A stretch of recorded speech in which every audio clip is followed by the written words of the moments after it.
নমস্কাৰ, তোমালোক সকলোকে আমাৰ এক্সাম প্ৰিভিউ ইউটিউব চেনেলটোলৈ স্বাগতম জনাইছোঁ।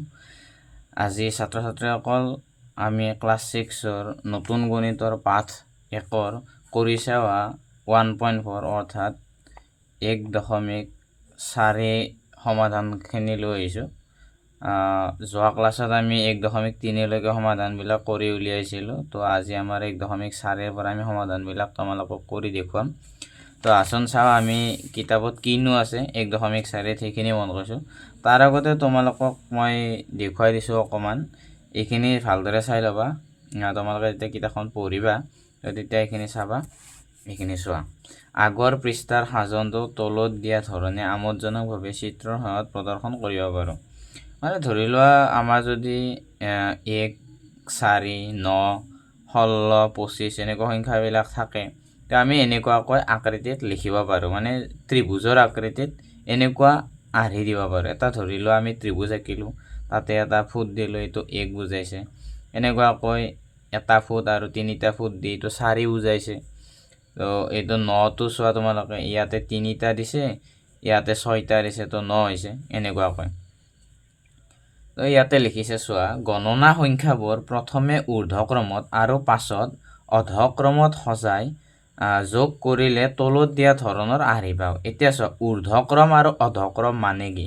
ঊৰ্ধ্বক্ৰম মানে হৈছে সৰুৰ পৰা ডাঙৰলৈকে যদি আমি সংখ্যাবিলাক লিখি যাই থাকোঁ, মানে 1, 2, 3, 4, 5, এই যিটো আমাৰ লিখাৰ আৰ্হি যিটো গঠন, সেইটো ঊৰ্ধ্বক্ৰম বুলি কয়। আৰু যিটো অধক্ৰম বুলি কয়, অধক্ৰমটো যদি তুমি ধৰি লোৱা, মই ক'লে এতিয়া 10, 9, 8, 7, 6, 5, 4, 3, 2, 1, 0, এই যিকেইটা আমি যদি ডাঙৰৰ পৰা সৰুলৈকে লিখোঁ, তো সেইটো আমাৰ অধক্ৰম বুলি কয়। তো আমি সংখ্যাবিলাকক এনেকুৱা আৰ্হিটো লিখিব পাৰোঁ। তো ইয়াতে চোৱা তোমালোকে, ইয়াতে কি কৈছে? ইয়াতে কৈছে যে ওপৰৰ ইয়াতে কিছুমান দেখুৱাই দিছে। 1টো লিখিছে এনেকৈ, তাৰপিছত 4টো চোৱা, 1 + 2 বাঢ়িছে, তাৰপিছত কমিছে, মানে ঊৰ্ধ্বক্ৰম আৰু অধক্ৰম। তো ইয়াতে লিখিছে গণনা সংখ্যাবোৰ প্ৰথমে ঊৰ্ধ্বক্ৰমত আৰু পাছত অৰ্ধক্ৰমত সজাই যোগ কৰিলে তলত দিয়া ধৰণৰ আৰ্হি পাওঁ বুলি কৈছে। তো প্ৰথমতে 1ৰ পাছত 2 পাইছোঁ ঊৰ্ধ্বক্ৰম, তাৰপিছত অধক্ৰম, 2ৰ পাছত 1 পাইছোঁ অধক্ৰম। কিন্তু আমি যদি 3টা সংখ্যা যোগ কৰি দিওঁ, আমি কি পাম? ফলাফলটো 4 পাইছোঁ। তাৰপিছত চোৱা, 1 + 2 + 3 ঊৰ্ধ্বক্ৰমত গৈছে, আকৌ 3ৰ পৰা কমি আহিছে, 3 + 2 + 1 = 9 পাইছে। তো এইটো অধক্ৰম বুলি কয়। তো এনেকুৱাকৈ আমাৰ কৰি চাৱা 1.4ত এটা প্ৰশ্ন দিছে। চোৱা, ওপৰৰ দিয়া ধৰণে এইখিনি দিছে 1 + 2 + 3 + 4 + 5 + 6 + 7 + 6 + 5 + 4 + 3 + 2 + 1 = 49 বুলি কৈছে। 49ক চিত্ৰৰ সহায়ত প্ৰদৰ্শন কৰা বুলি কৈছে। তো চিত্ৰৰ সহায়ত প্ৰদৰ্শন কৰা এইটো চোৱা, ইয়াতে 1টো এনেকৈ লিখিছে, 4টো কেনেকৈ লিখিছে, 1ৰ পাছত 2 আহিছে, 2ৰ পাছত 1 আহিছে। এনেকুৱা 16টো চোৱা, 1, 2, 3, 4লৈকে গৈছে, 1, 2, 3, 4টা ফুট দিছে। ইয়াতে 4ৰ পৰা আকৌ কমাই আনিছে, 3 আনিছে, 2 আনিছে, 1 আনিছে। তো এই প্ৰশ্নটোৰো আমি এই চিত্ৰৰ আৰ্হিত আমি এই প্ৰশ্নটো সমাধান কৰিম। তো আচোন আমি আজি এইটো সমাধান কৰি উলিয়াওঁ কি হয়। তো মই ইতিমধ্যে ইয়াতে চিত্ৰৰ প্ৰদৰ্শনৰ বাবে যিখিনি লিখিবলগীয়া কথা ওপৰত এইখিনি লিখি লৈছোঁ। তো ইয়াৰে কাৰণে যদি আমি চিত্ৰ প্ৰদৰ্শন কৰোঁ, তো আমি কি কৰিব লাগিব? প্ৰথমতে 1ৰ পৰা 7লৈকে এইখিনি আমি ঘৰ কৰি যাব লাগিব ঊৰ্ধ্বক্ৰমত। মানে আমাক কৈছে নহয়, ঊৰ্ধ্বক্ৰম আৰু অধক্ৰম দুয়োটাতে সজাব লাগিব। তো মই যদি ইয়াৰ পৰা আৰম্ভ কৰোঁ, ইয়াতে চোৱা, এইটো দিলোঁ মই 1, 2, 3, 4, 5, 6, 7, 7লৈকে গ'লোঁ ঊৰ্ধ্বক্ৰমত। তাৰ পাছত আমি অধক্ৰমত আহিব লাগিব, মানে কমি আহিছে। চোৱা, 7ৰ পাছত 6, 5, 4, 3, 2, 1। তো এইটো দিলোঁ মই 6, এইটো দিলোঁ মই 5, এইটো দিলোঁ 4, ইয়াতে 3, ইয়াতে 2, ইয়াতে 1। তো আমি এতিয়া ফুটকেইটা দি যাম, 1, 2 3 4 5 6 3 4 5 6 7 লিখিলো 1 2 3 4 5 1 2 3 4 5 6 1 2 3 4 5 6 7 7লৈকে আমি ঊৰ্ধ্বক্ৰমত গ'লো এতিয়া অধক্ৰমত যাম 7ৰ পাছত ইয়াতে 6টা আহিব 1 2 3 4 5 6টা ইয়াতে 5টা আহিব 1 2 3 4 5টা ইয়াতে 4টা 1 2 3 4 ইয়াতে 3টা আহিব 1 2 3 ইয়াতে 2টা আহিব 1 2 ইয়াতে এটা আহিব তো তোমালোকে 1 নম্বৰ প্ৰশ্নটোৰ সমাধান এনেকুৱাকৈ তোমালোকে চিত্ৰত প্ৰদৰ্শন কৰিব যদি দিয়ে এনেকুৱা কৰিব লাগিব কিন্তু 49 ৰ পিছত আৰু যদি কিবা বেলেগ সংখ্যা দিয়ে তথাপিতো তোমালোকে এটাই মন কৰিবা যিটো সংখ্যা লাষ্ট মানে শেষৰটো ঊৰ্ধ্বক্ৰমলৈকে যাব মানে সৰুৰ পৰা ডাঙৰলৈকে শেষৰটো তালৈকে তোমালোকে এনেকুৱাকৈ ডাঙৰলৈকে দি ল'বা তাৰ পাছত আকৌ ডাঙৰটোৰ পৰা সৰুলৈকে এনেকুৱাকৈ ওপৰ ফালে দি আহিবা ঠিক আছে বুজি পালা এতিয়া আমি 2 নম্বৰ প্ৰশ্নটোলৈ মন কৰোঁ চোৱা দ্বিতীয় প্ৰশ্নটোত কি হৈছে একে ধৰণৰ চিত্ৰ 11 লৈ অংকন কৰিলে যোগ কি পাবা ইয়াতে 7 লৈকে কৈছে আমাক কৈছে এতিয়া আমাক চিত্ৰ কিবা নালাগে এইটোৰ কাৰণে চিত্ৰ কোৱা নাই কৈছে যে একে ধৰণৰ চিত্ৰ যদি আমি 11 লৈ অংকন কৰোঁ যোগফল কি পাম আমাক প্ৰশ্নটো চোৱা কি কৈছে তোমালোকে প্ৰশ্নবিলাক ভালদৰে পঢ়িবা তেতিয়া উত্তৰটো অতি সহজতে কৰিব পাৰিবা যদি প্ৰশ্নবিলাকে বুজি নোপোৱা তেতিয়া তোমালোকে সমাধান কৰাতে তোমালোকৰ অসুবিধা পাবা তো সেইকাৰণে কি কৰিবা প্ৰথমতে প্ৰশ্নটো পঢ়ি ল'বা চোৱা প্ৰশ্নটো কি হৈছে একে ধৰণৰ চিত্ৰ 11 লৈ যদি আমি অংকন কৰোঁ আমাক কৈছে যে 11 লৈকে আমি অংকন যদি কৰি লওঁ তাৰ পাছত আমাৰ যোগফলটো কি হ'ব যেতিয়া ইয়াতে 7 লৈকে যোগ কৰোঁতে যদি আমি 49 পালোঁ মানে 49 পালোঁ তো 11 লৈকে যদি যোগ কৰোঁ 7 8 9 10 11 তাৰপিছত আকৌ যদি কমাই আনো তো তেতিয়া যোগফলটো কি পাম তো আমি সেইটো যদি আমাৰ দ্বিতীয় প্ৰশ্নটোৰ মই উত্তৰটো ইয়াতে লিখি দিছোঁ প্ৰশ্ন নং 2 সমাধান তো আমি কি কৰিব লাগিব এতিয়া আমাক কৈছে 11 লৈকে তো ঠিক আছে 1 যোগ 2 যোগ 3 যোগ 4 যোগ 5 যোগ 6 যোগ 7 যোগ 8 যোগ 9 যোগ 10 যোগ 11 যোগ 11 পাছত কমি আহিব কি হ'ব 10 যোগ 9 যোগ 8 যোগ 7 যোগ 6 যোগ 5 যোগ 4 যোগ 3 যোগ 2 যোগ 1 ইজিকেল টু কিমান মানে সমান কিমান সেইটো সুধিছে আমি যদি যোগ কৰোঁ কি পাম 3 1 যোগ 2 3 3 3 6 6 4 10 10 পাছে 15 15 6 19 সরি 15 से 21 21 हाथे 28 28 28 से हाथे 36 36 से 9 45 45 45 से 10 55 55 লগত যদি আমি 11 যোগ কৰোঁ কিমান পাম আমি 66 মানে 66 66 লগত যদি আমি 10 যোগ কৰোঁ কি পাম আমি 76 76 লগত যদি 9 প্লাস কৰোঁ আমি 9 যোগ কৰোঁ আমি 76 লগত 76 লগত 9 যোগ কৰিলে আমি পাম 85 85 লগত 8 যোগ কৰিলে 93 93 লগত 7 যোগ কৰিলে 100 100 লগত 106 106 106 আছে 111 115 120 121 তো আমাৰ উত্তৰটো হ'ব 121 মানে 121 তো দ্বিতীয় প্ৰশ্নটোৰ উত্তৰ হ'ব আমাৰ 121 এতিয়া আমাৰ প্ৰশ্ন নম্বৰ 3 টো চাও প্ৰশ্ন নম্বৰ 3 কি কৈছে প্ৰশ্ন নং 3 সমাধান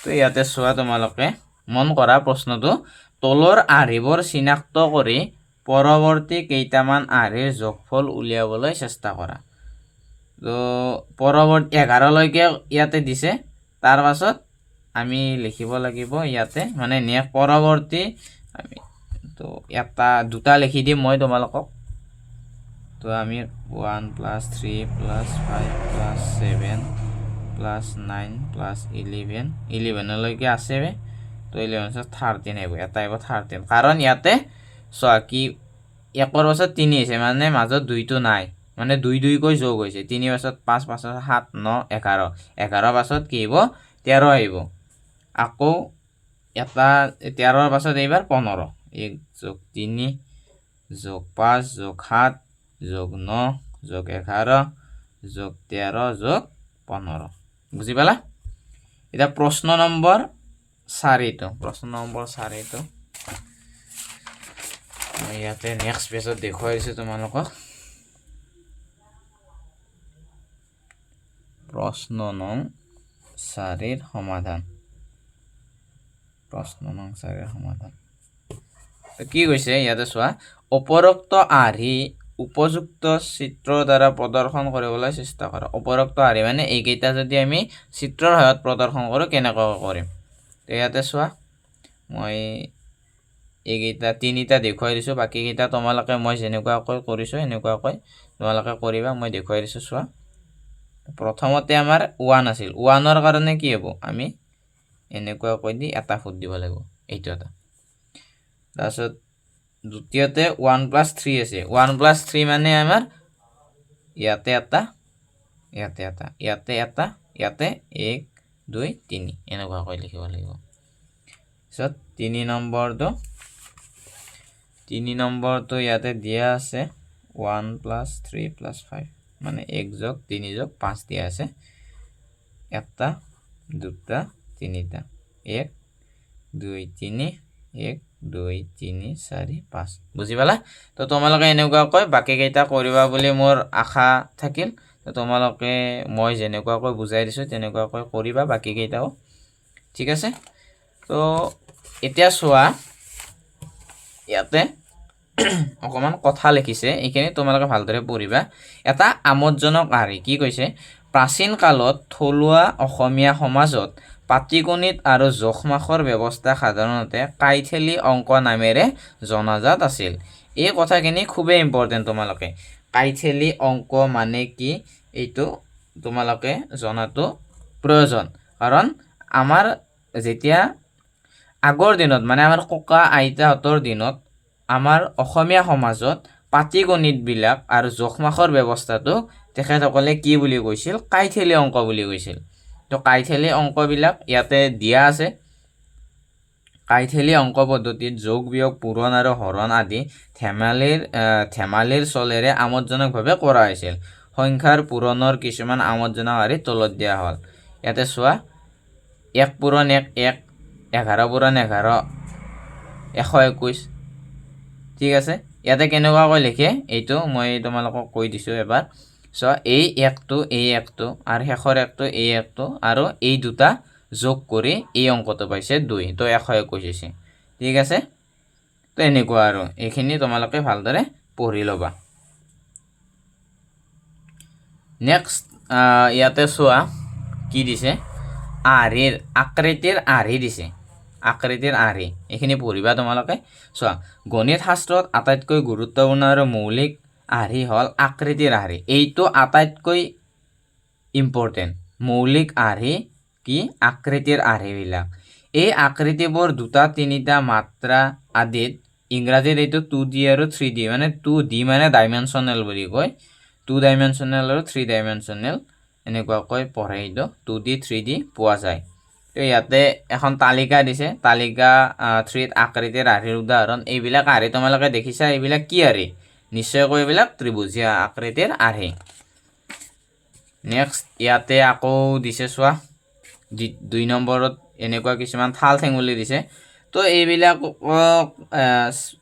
ফ্ৰেক্টাল গছ বুলি কয় বা তোমাৰ ঠাল ঠেঙুলিযুক্ত বা শৃংখলযুক্ত গছ বুলি কয় এইটো এটা আৰ্হি দিছে এইটো এটা তোমাৰ ধৰি লোৱা কিছুমান চিত্ৰ কিছুমানৰ গঠন এইটোতো আমি সকলোৱে জানোৱে এইটো হৈছে আমাৰ কি মকৰা জাল আমি স্পাইডাৰমেনটো আমি জানোৱে আৰু স্পাইডাৰমেন আমাৰ ল'ৰা ছোৱালীবিলাকৰ ফেভৰেট এইটো চোৱা এইটো কি বস্তু অলপ মন কৰাচোন তোমালোকে। এইটো কেনেকুৱা ধৰণৰ বস্তু? আমি ক'ৰবাত দেখিছোঁ। এইটো খাই বৰ সোৱাদ লাগে। ইয়াৰ ভিতৰত কিছুমান খোৱা খাদ্য থাকে, সেইবিলাক বৰ সোৱাদ লাগে। কি হয় এইটো? কমেণ্টত তোমালোকে জনাবাচোন এইটো কিহৰ আৰ্হি দিয়া আছে। তো এইটো হৈছে আমাৰ কি? মৌচাক। তো আমি মৌ খাই খুবেই ভাল পাওঁ, মিঠা লাগে, সোৱাদযুক্ত। এতিয়া আমাৰ কৰিছা অহা 1.5 আগবাঢ়িছোঁ। কৰিছা অহা 1.5, কৰিছা অহা 1.5 1 নম্বৰৰ সলিউশ্যন সমাধান বুলি লিখি দিছোঁ মই অসমীয়াত। সমাধান কি কৈছে? ওপৰৰ 3 নং তালিকাত দেখুওৱা আৰ্হিবোৰ লক্ষ্য কৰা আৰু তলৰ কথাখিনি মন কৰা। আমিতো এতিয়া লক্ষ্য কৰিলোঁ, অলপতে পঢ়িলোঁ আমি। এতিয়া চোৱা 1 নম্বৰ প্ৰশ্নটো কি কৈছে? আকৃতিৰ আৰ্হিবোৰ চাই প্ৰতিটো আৰ্হিৰ লগত জড়িত আন কিছুমান আৰ্হি আঁকিবলৈ চেষ্টা কৰা। এতিয়া আমি এইখিনি আৰ্হি দেখিলোঁ। এতিয়া আমাক কৈছে যে আৰু আমি বেলেগ আৰ্হি অংকন কৰিব পাৰোঁ নেকি? আমি পৰ্যবেক্ষণ কৰা কিছুমান আৰ্হি। তো তেনেকুৱা যদি মই কওঁ, আমি মানুহ দেখিছোঁ। মানুহৰ যদি আমি এটা সাধাৰণ আৰ্হি এটা অংকন কৰোঁ, তো আমি এনেকুৱাকৈ অংকন কৰিব পাৰোঁ। এজন মানুহ, ইয়াতে একেলগে 2জন মানুহ আছে, এইবিলাক আৰ্হি বুলি কয়। এনেকুৱাকৈ 3জন মানুহ আছে, ঠিক আছে, এইটো এটা আৰ্হি। আকৌ আমি অন্য এটা যদি আৰ্হি কওঁ, আমি চৰাই চিৰিকটিবিলাক উৰি থকা দেখা পাওঁ আকাশত এনেকুৱাকৈ চৰাই চিৰিকটিবিলাক উৰি থাকে, নহয় জানো? এনেকুৱাকৈ এইবিলাক আৰ্হি আৰু মানে তোমালোকে এনেকুৱাকৈ আঁকিলেই হৈ যাব, নম্বৰটো পাই যাবা যদিহে প্ৰশ্নটো আহে। তো এনেকুৱাকৈ তোমালোকে কেইটামান অংকন কৰিবাচোন, এনেকুৱাকৈ আৰ্হি নিজে ঘৰতে অংকন কৰিবা, ঠিক আছে। তো নেক্সট প্ৰশ্নটো চোৱা তোমালোকে কি কৈছে? 3 নম্বৰ তালিকাৰ আৰ্হিবোৰ চিনাক্ত কৰা। ইতিমধ্যে আমি চিনাক্ত কৰিলোৱে, তথাপিতো ইয়াতে টকা নোট হিচাপত দিয়ে দিছে। প্ৰথমটো ত্ৰিভুজৰ থাক, দ্বিতীয়টো ফ্ৰেক্টাল গছ, তৃতীয়টো চিত্ৰৰ গঠন, চতুৰ্থটো মকৰা জালৰ সাজন আৰু 5 নম্বৰটো মৌচাকৰ সাজন বুলি কৈছে। 4 নম্বৰ প্ৰশ্নটো চোৱা, প্ৰকৃতিৰ পৰা কিছুমান বিশেষ আৰ্হি উলিয়াবলৈ চেষ্টা কৰা। তো মই ক'লে এতিয়া প্ৰকৃতিৰ পৰা বিশেষ আৰ্হি মানে কি? চৰাই চিৰিকটিবিলাক। যদি আমাৰ এইটো 4 নম্বৰ প্ৰশ্নটোৰ যদি সমাধান কওঁ, 4 নম্বৰ প্ৰশ্নটোৰ যদি সমাধান আমি লিখিব লাগে, তো একেটাই কথা হ'ব। এইটো 4 নম্বৰ প্ৰশ্নটোৰ সমাধানটো কি হ'ব? এইটো এটা আৰ্হি হ'ব আমাৰ। আকৌ যদি আমি প্ৰকৃতিত আকৌ কি দেখিবলৈ পাওঁ, এনেকুৱা আৰু তোমালোকে আমি গৰু ছাগলীবিলাক আমি দেখিবলৈ পাওঁ, বা তোমাৰ এনেকুৱা ভেড়া বা কুকুৰ মেকুৰীবিলাক দেখিবলৈ পাওঁ। তো সেইটো মই এনেকুৱা আৰ্হি দিছোঁ আৰু যিহেতু এইটো 4 ঠেঙীয়া, তো ইয়াতে মই এনেকুৱাকৈ দিছোঁ, এনেকুৱাকৈ দিলোঁ আৰু আৰ্হিৰ কথা কৈছে। তো আৰ্হি মানে এটা সাধাৰণভাৱে এটি অঁকা চিত্ৰ, যাৰ সহায়ত আমি এইটো মন কৰিব পাৰোঁ যে এইটো এটা জন্তু বা কিবা হওক দেখুৱাইছে। তো এনেকুৱা এটা আৰ্হি আমি দেখুৱাব পাৰোঁ। তো এনেকুৱাকৈ তোমালোকে আঁকিবা, ঠিক আছে। তাৰপিছত নেক্সট কি কৈছে আমি চাওঁ, নেক্সট পেজলৈকে যাওঁ আমি। ইয়াতে কৈছে সংখ্যা আৰু আকৃতিৰ আৰ্হিৰ মাজৰ সম্পৰ্ক। এইবিলাক সম্পৰ্কবিলাক আমি নেক্সট ক্লাছত আমি আলোচনা কৰিম। তথাপিতো মই কৈ দিছোঁ, এইটো আমি যিহেতু 3টা বাহুৰে আগুৰা এইটো ত্ৰিভুজ আমি সকলোৱে জানো। 4ডাল বাহুৰে আগুৰি থাকিলে এইটো চতুৰ্ভুজ। 1 2 3 4 5ডাল বাহুৰে আবদ্ধ হৈছে, এইটো পঞ্চভুজ। 1 2 3 4 5 6 6ডাল বাহুৰে আগুৰিছে, ই হ'ব ষড়ভুজ। এইটো সুষম ষড়ভুজ বুলি কয়। ইয়াতে দিয়ে দিছে, এইবিলাক তোমালোকে পঢ়ি ল'বা, কথাবিলাক ভালদৰে পঢ়িবা। সুষম বহুভুজবোৰৰ বাহুৰ সংখ্যা অনুসৰি আৰ্হিবোৰ ক্ৰমে সমবাহু ত্ৰিভুজ, তাৰ পাছত দিছে বৰ্গ, সুষম পঞ্চভুজ, এইটো হ'ব সুষম ষড়ভুজ, এইটো হ'ব সুষম সপ্তভুজ, এনেকুৱাকৈ সুষম অষ্টভুজ আছে। 8টা বাহু থাকিলে, 9টা বাহু থাকিলে সুষম নৱভুজ বুলি ক'ম, 10টা বাহু থাকিলে সুষম দশভুজ বুলি ক'ম, আদিৰে নামাকৰণ কৰা হয়।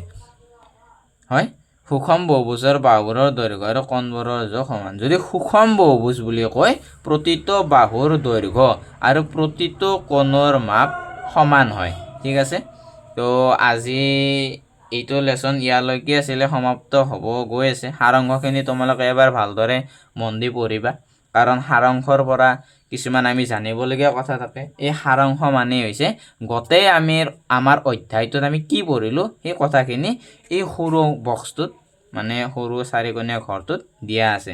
এইখিনি তোমালোকে পঢ়িবা বুলি মোৰ আশা থাকিল।